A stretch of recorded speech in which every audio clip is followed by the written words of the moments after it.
Mirador Argentino. Producciones para televisión streaming presenta.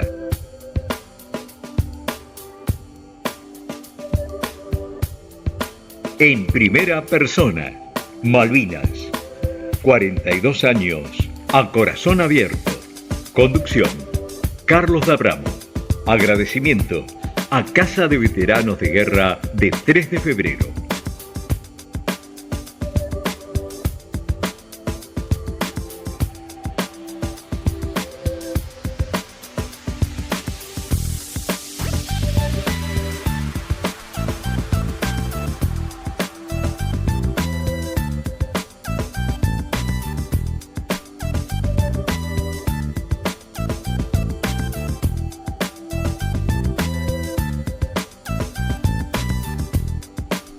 Bueno, continuando aquí con Horacio en la segunda parte, vamos a seguir contándote la parte ya de lo que fue viviendo en el conflicto ya en el mes de mayo. Ya. Sí, estamos hablando del 1 de mayo, fuimos a buscar munición a la zona del puerto, en un vehículo que no sé si era un Reo, si era un Unimog, no sé qué vehículo era, pasamos cerca de un poblado, y después cuando ya estábamos yendo para el puerto mismo de Puerto Argentino, vemos que hay una alerta, y vemos que pasa un avión y que un misil lo venía siguiendo a la cola. Saltamos de los camiones que estábamos y nos resguardamos entre las piedras. Y mientras mirábamos eso, ahí, bueno, nos dimos cuenta que realmente estábamos en una guerra, que ya el pensar que no se iba a dar ya era algo irreal, ¿no? 1 de mayo hay que tener en cuenta que fue el bombardeo a la pista, realizado por aviones Vulcan, en los cuales tuvimos los primeros caídos, por lo menos de Fuerza Aérea. También atacaron la zona de Darwin. Fue bastante feo para todos vivir el ataque del 1 de mayo. Sí, por lo que veo les ha dejado un recuerdo imborrable, ¿no? Porque, Sí. El momento... Y después, bueno, seguidamente ese 2 de mayo, el hundimiento del crucero General Belgrano, con 323 hombres que quedan en el fondo del mar, hoy héroes nacionales, nuestros héroes nacionales por siempre. Y ahí ya está, ya no hay marcha atrás en lo que serían los combates, lo que sería la guerra de Malvinas. A mí me gusta llamarlo los combates de Malvinas, porque pienso que ahí fue parte de toda una historia en donde siempre las islas estuvieron sometidas a la apetencia de muchísimas potencias, desde su propio descubrimiento. Las querían Inglaterra, las quiso Holanda, las quiso Francia, todas las potencias mundiales las quisieron en un primer momento. España las tuvo, de hecho. Gran Bretaña tuvo un poblado también. Francia lo mismo, pero en definitiva queda España como, por distintos tratados internacionales, queda España en posesión y después nosotros las heredamos por parte de España, siendo un territorio netamente nuestro, por cuestiones geográficas, por cuestiones históricas, ya que como dije pertenecían a España, por cuestiones de proximidad, por cuestiones de haberla gobernado desde 1820 a 1833, fehacientemente con distintos gobernadores, y por haber sido reconocido por las potencias mundiales de la época que eran Argentina. Y porque Gran Bretaña, en un acto directo de piratería, aprovechando que el fuerte estaba destruido, porque había habido también un pequeño conflicto con Estados Unidos 2 años antes, y el fuerte había sido destruido justamente por efectivos de Estados Unidos. Aprovecha esa situación y Gran Bretaña toma las islas, 1833. Entonces... ¿Qué es lo que la pelea que tiene con el Gaucho Rivero? Y lo que es que el Gaucho Rivero queda haciendo resistencia en las islas, esperando que llegue el refuerzo desde Buenos Aires, que nunca llega, y bueno, que es otra historia más, ¿no? Pero por eso digo, la guerra de Malvinas no la quiero poner solo en el punto del evento del 2 de abril al 14 de junio. Para mí la disputa por Malvinas o los combates por Malvinas son históricos, arrancan desde su propio descubrimiento y aún todavía no han terminado. Seguimos combatiendo al día de hoy, cada uno desde su trinchera. Para mí no ha terminado. Entonces, es la guerra de Malvinas, pero no la acoto del 2 de abril al 14 de junio. De ahí también... Simplemente se dejaron de tirar bombas. Sí. Aunque bueno, después hubo algunas firmas de cese el fuego y cese de hostilidades. Y de ahí también que a mí de manera particular y a los veteranos de guerra de manera general nos gustan que nos llamen combatientes de Malvinas. Y no excombatientes, porque seguimos combatiendo, ¿no? Es algo así tal cual literal. Volviendo al 82, volviendo a Malvinas, los días eran cortitos, las noches larguísimas, el viento, la llovizna te calaba los huesos. En algunos casos la comida era escasa, en otros no. A veces asomaba el sol, podíamos acomodar las cosas, secarnos un poco, y otros días lloviznaba continuamente y el viento era fuertísimo.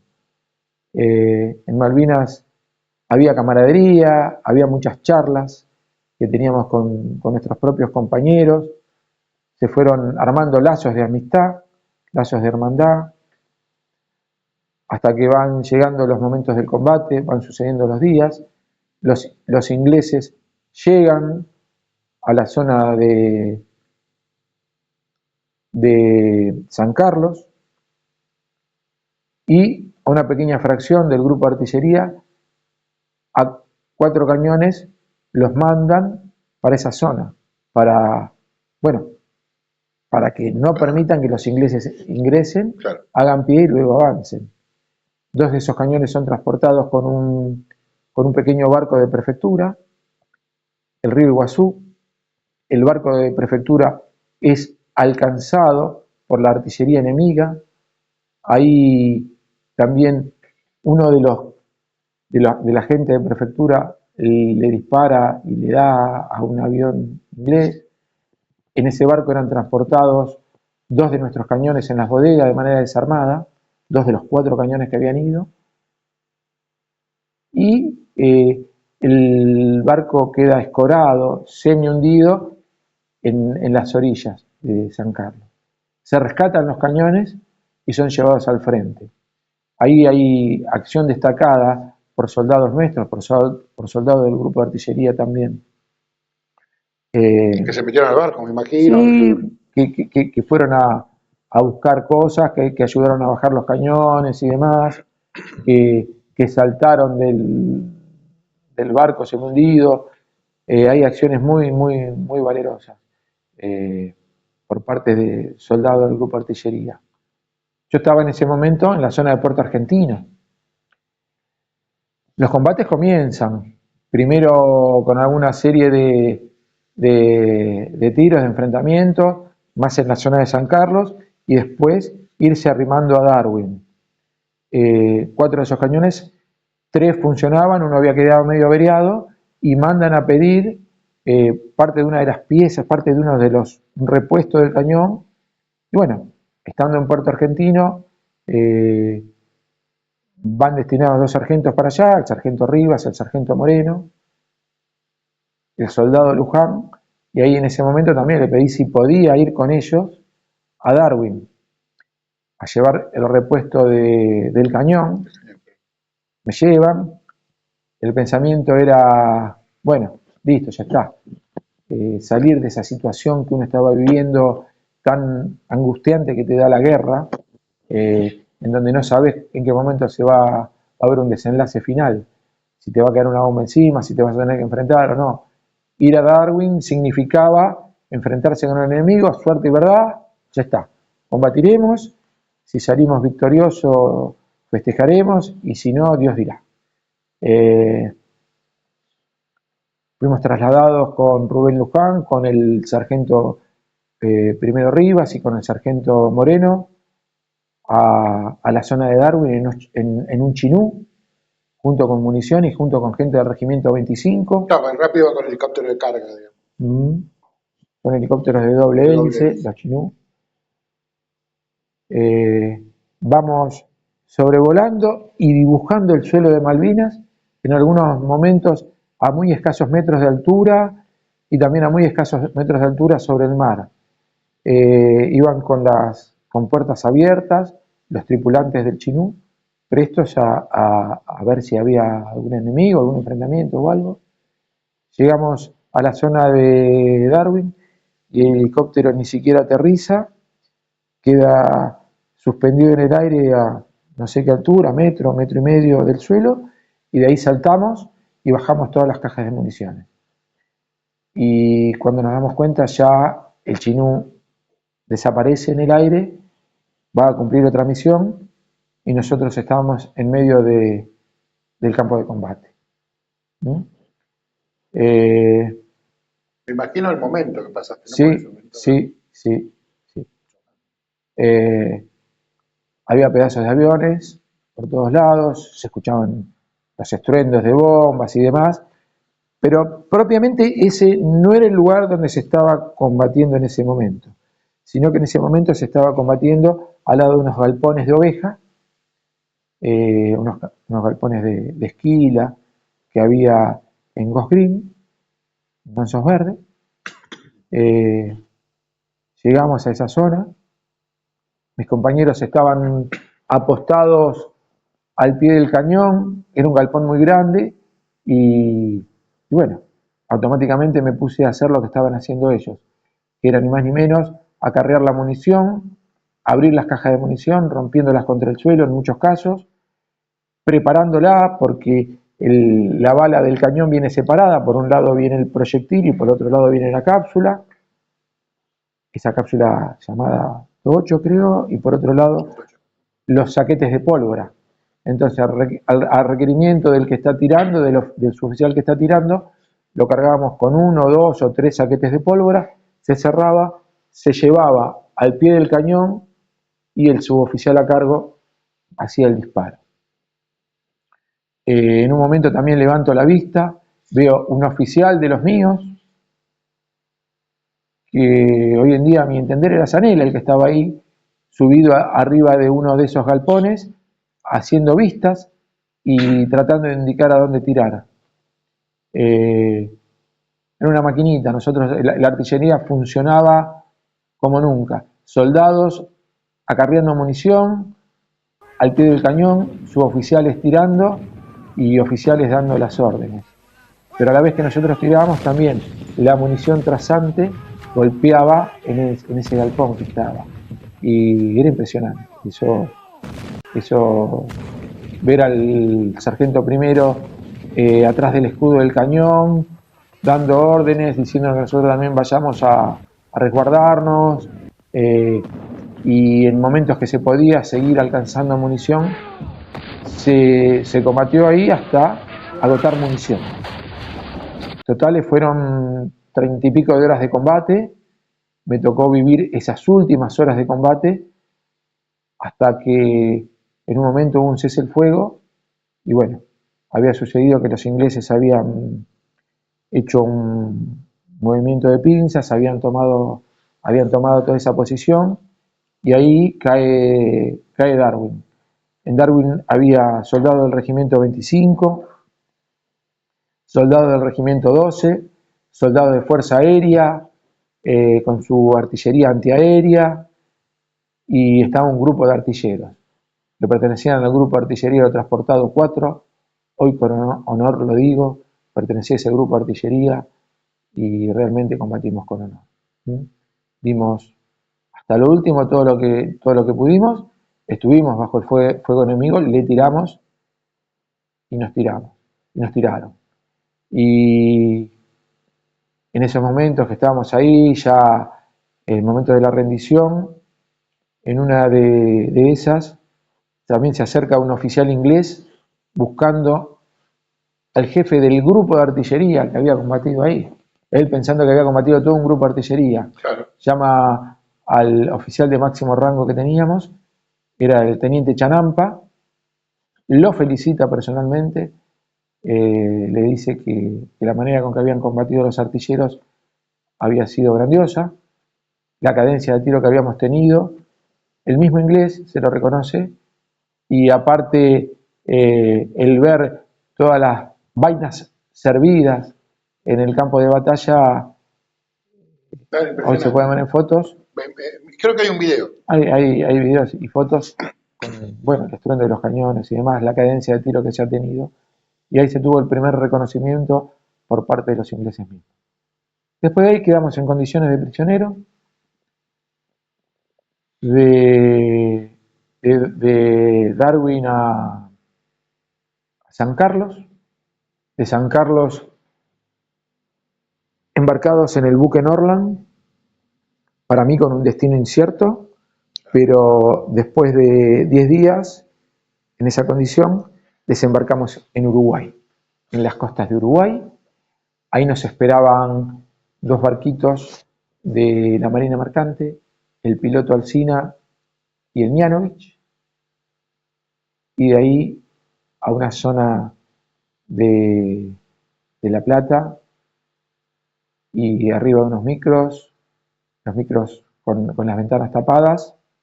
No nos recibió nadie en ese momento, fue lo raro, uno esperaba por ahí ver a familiares, al pueblo, a alguien, y de ahí sí a Campo de Mayo. Ustedes son el grupo que vino acá a Campo de Mayo. Los primeros, y de los primeros que llegamos, porque son los que llegamos desde Darwin. Llegamos un 13 de junio, con la visita del Papa y con el comienzo del Mundial también por ese momento. Sí, ya estaba jugando. Se estaba jugando el Mundial. Bueno, fuimos de los primeros que llegamos. Y de ahí, otra vida. Los combates se habían terminado, esa llamada guerra para nosotros había terminado y empezaba otra vida. Volver a casa. ¿Cómo fue el volver? Esperar la licencia. Esperar primero una licencia porque todavía estábamos en los cuarteles. No es que, claro, no es que volviste y aparte su asiento estaba en Córdoba. En Córdoba. Lo cual hace es que o te llevan a Córdoba o de Campo de Mayo te dejaban salir. Estuvimos una semana en el cuartel de Campo de Mayo, nos hicieron todas las revisaciones de charla más que otra cosa. No recuerdo ningún tipo de revisación médica en ese momento. Sí, en donde se hacía una conversación y nos preguntamos dónde habíamos estado, en qué situaciones. Hay unas planillas que hoy en día existen que se pueden ver, que después de 40 años me enteré que estaban, que existían, que en algún lado y alguien las rescató. Y bueno, un 20 de junio nos llevan al cuartel, presenciamos la jura de la bandera de los soldados clase 63 que estaban ahí en el cuartel. Nosotros nos juramos. En realidad, nunca habíamos jurado la bandera. Porque vos fíjate que habíamos sido incorporados. Claro, no tuvieron tiempo, no llegaron. Los clases 63 estuvimos en combate sin haber jurado la bandera. Mirá. Hicimos el juramento de sangre, digamos, claro, en honor a la patria. En la zona de Darwin, de los nuestros no cayó ninguno, gracias a Dios, pese a haber estado en los combates. Hubo un par de muchachos que fueron alcanzados por esquirlas, a uno le pegó una cartuchera, a otro le pegó en la zona del cuello, pero no tuvimos bajas y no tuvimos heridos de consideración. Después empieza otra vida, porque nos dan la primera licencia, después nos dan la licencia hasta la baja, y por allá por agosto nos dan la baja definitiva. No tuvimos nunca más contacto con los compañeros que habían quedado en Puerto Argentino, no supimos qué fue lo que pasó con ellos, tampoco en el momento de la baja nos juntamos, y a la vida cotidiana, a la vida civil. Volver a casa volver a la familia. Yo había terminado mi secundario en aquel momento, estaba intentando entrar a la facultad, tratar de retomar los estudios, tratar de retomar el trabajo. ¿Y vos hablabas en esa época de todo lo que te había pasado con tu familia? ¿No? No, ni con mi familia ni con nadie, directamente no. Me costó 15 años volver a hablar de Malvinas.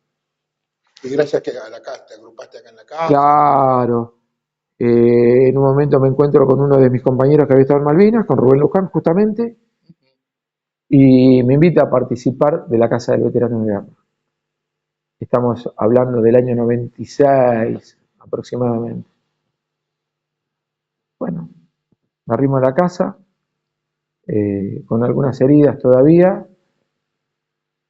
y hago sin saber la primera terapia de grupo con mis hermanos, con mis compañeros, los que hoy puedo decir que son mis hermanos, que en aquel momento eran soldados de otras unidades, suboficiales de otras unidades, y ahí me encuentro un personaje que es Martínez, el Nono Martínez, en donde me da la posibilidad de charlar, de contarle lo que me había pasado en Malvinas, lo que me había pasado en la Colimba, los momentos duros, los momentos buenos, ir acomodando muchas ideas. Y encuentro después a muchísima otra gente que hoy en día aprecio muchísimo y los quiero realmente como hermanos, ¿no? De los primeros de aquella época, bueno, Martínez, como dije, Alejandro Campo, el Tano Batista, Daniel Sarti, Marcelo Tedesco, Roberto Barrientos, Lanzani, y después, bueno, ser parte de esta casa, ir recibiendo a otros veteranos de guerra que pasaron por situaciones similares a las mías y que tampoco se habían arrimado nunca. De aquella primera tanda de veteranos de guerra que conformaron esta casa quedan hoy en día muy pocos en la institución, 2 o 3 tal vez, y el resto, bueno, ha tomado otro. Fue gente que se fue Sí, incorporando. se ha ido, siguen estando en el distrito, seguimos teniendo contacto, pero por ahí nos siguen estando directamente en el tema de la casa. Bueno, hermoso es encontrarme en la casa. ¿Charlaste con los profesionales acá de la casa en su momento? Nunca realicé ningún tipo de terapia, no, ¿Cómo te fue con el estrés? ¿Cómo fue? yo estoy bien, perfectamente. Vamos a decirlo que sí, usted lo dice. Aunque No te lo preguntemos mejor a un profesional, porque enseguida te dice algo que esté mal. aunque ni yo mismo me lo creo, Claro. pero la verdad que siempre fui reticente a tratarme, si bien a muchos de mis compañeros y amigos se les he sugerido y se les sigo sugiriendo.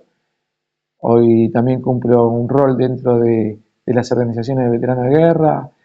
Estoy Yo te chicaneo porque sé que estás muy encima siempre de los compañeros. Estoy con el tema de la Secretaría de Salud, con el tema de la salud del veterano de guerra. Tenemos un programa de salud en la provincia de Buenos Aires que tiene uno llamamos efectores, hasta utilizo términos técnicos. Sí. Se encuentra en el Hospital Carrillo, que en un momento era cabecera del programa de salud. Hoy es una de las zonas de atención más importantes para lo que es el estrés postraumático, con excelentes profesionales. Hay un psiquiatra, hay 4 psicólogos, hay un equipo muy bueno de trabajo que dependen directamente del Ministerio de Salud de La Plata. Que todo eso fue gracias a la gestión de muchos veteranos. Muchísimos. El primero de ellos, Chiquito Viegas, que ha hecho muchísimo por nosotros. Un hombre de un corazón inmenso. Falleció en un accidente, justamente yendo a ver a un veterano de guerra que estaba en Córdoba. Falleció en Córdoba, se le atravesó un caballo en la ruta y fallece Chiquito. Y muchos fueron los hombres que colaboraron, que formaron, hombres y mujeres, porque acá también hubo profesionales. Acá cabe destacar a la doctora Marimón, que en un momento tuvo a cargo el programa, por muchos años lo tuvo a cargo, más de 20 años tuvo a cargo el programa, y fue la persona que que nos atendía. Acá debo decir que un par de veces, si bien no he tenido una atención continua, me he refugiado en la doctora Marimón en largas charlas, y también en Gracielita Velati, que es de acá de la casa. Si bien no me atendí, porque realmente no hice una atención ordenada, sí cuando he tenido necesidad al sentirme bajoneado o que me ¿Te pegaba. costó mucho hablar de Malvinas con la gente? Totalmente, 100%. Totalmente, no quería hablar, no, absolutamente no. ¿Por qué no? Porque sentía que cada uno tenía su punto de vista, tenía su parecer, hasta su verdad con respecto a lo que fue la guerra, que en este momento la menciono como guerra de Malvinas. Muchas veces no era, yo no aceptaba lo que ellos opinaban, no, me dolía. Entonces, si yo por ahí me ponía a contar algo o a decir algo, parecería que el resto de la gente hasta sabía más que uno que lo había vivido. Sí, era como incómodo, digamos. A mí me resultaba totalmente incómodo. Aparte, ¿qué contar? ¿Habíamos combatido? Sí, habíamos combatido. ¿Habíamos pasado hambre? Sí. ¿Pero qué iba a contar del hambre o del frío? No. Eran situaciones propias, situaciones extremas, sí. Pero tampoco me daba por contarlas. Hoy en día tampoco me regodeo contando lo que pasó en algún momento. Contando algunas situaciones Sí. por ahí difíciles, no. Por ahí sí me gusta contar cuando veía a mi jefe al pie del cañón tirando, veía a mis compañeros bravísimos alcanzando la munición, la unidad, viendo cómo funcionaba todo, cómo le dimos a los ingleses. Eso sí me gusta recordarlo. Lo otro como que ya lo procesaste. No sé si lo terminé de procesar o no, pero no siento la necesidad por ahí, las necesidades. Y después sí, acomodar muchas de esas cosas acá cuando llegué a la casa. Después, bueno, me gusta destacar el rol primeramente de la familia, que te recibe, que te contiene, que no te pregunta nada. No, en un principio no, hasta que se enteran que sos veterano. Pero papá, mamá, hermanos, respeta por ahí tu silencio, amigos. Cuando llegaste a tu pareja, ¿cómo fue? Respetan todo. Sí. A veces porque, esto yo te lo pregunto, pues tengo la confianza de preguntártelo, para explicarle que a la gente primero que entienda, y por otro lado, al veterano, que después se apoya en esa persona, a veces necesita.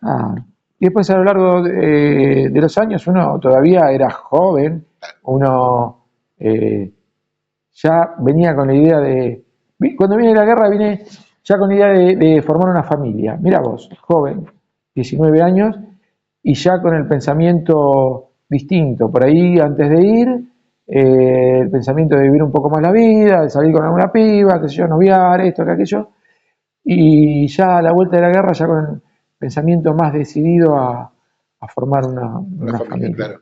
Conocí a la que hoy es mi señora, a Zuli, noviamos un tiempito, sí, 3 años. Después nos casamos, tuvimos 3 hijos, Natalia, Noelia y Agustín. Natalia al día de hoy tiene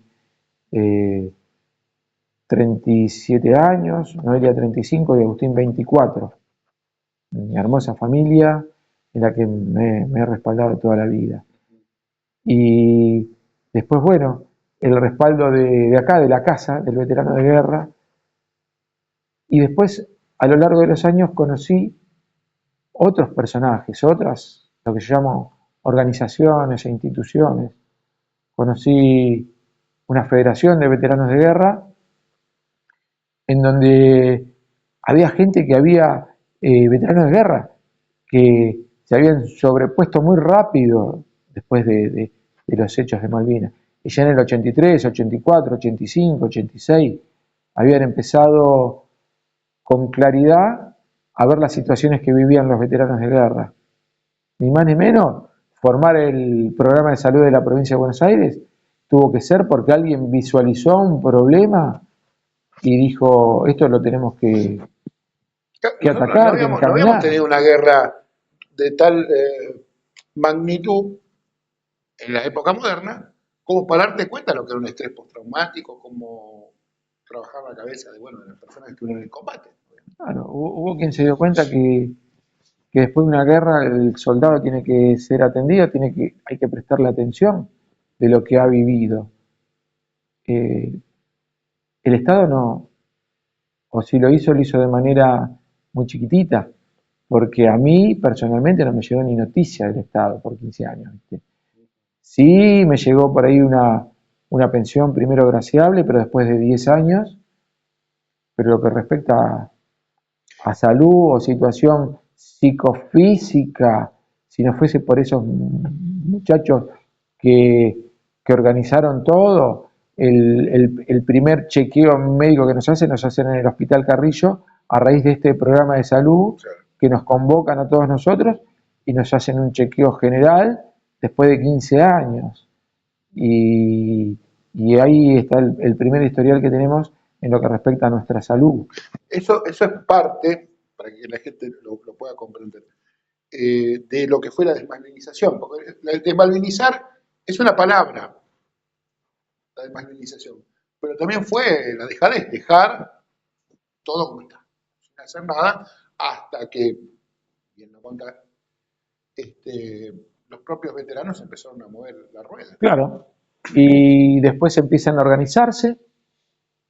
Primero se organizan los centros o casas de veteranos de guerra. Primero la casa del veterano de guerra, la casa que funcionaba en la calle México. Después de ahí se van abriendo otras casas. Esta casa del veterano de guerra, el 3 de febrero, es una derivación de aquella casa de México. Van apareciendo centros de veteranos de guerra en todos los distritos y en todas las provincias. Se ve la necesidad también de formar una federación. La Federación de Veteranos de Guerra de la provincia de Buenos Aires nace también por iniciativa de los veteranos de guerra, entre otros la Casa del Veterano de Guerra es partícipe y fundadora, junto con otros centros de veteranos de guerra, de esa federación que hoy en día está y que hoy en día es muy fuerte. Nace una federación nacional, después una confederación que no se sentía representada por la Federación Nacional, las provincias organizan una confederación y desde ahí se va luchando por el bienestar de los veteranos de guerra, de los familiares decaídos y por los propios veteranos, por los familiares de los veteranos de guerra, por los hijos, por la salud, por lo que el Estado, por la presencia del Estado, reclamando presencia del Estado en distintas situaciones, primeramente trabajo, salud, como ya dije, en algunos casos hasta estudio, o sea que el Estado se haga cargo de lo que en un momento generó, que fue que una persona haya participado de un evento traumático, como es una guerra, y devuelto a la sociedad. Eso no se hizo cargo, no se encargó el Estado Nacional. Entonces, pero sí hubo organizaciones que lo hicieron y que al día de hoy siguen vigentes. Y ya hoy con mucha más madurez, no solo reclamando por el bienestar del sector, sino también reclamando por la soberanía. Si bien siempre se reclamó por la soberanía, siempre estuvo presente el tema de la soberanía,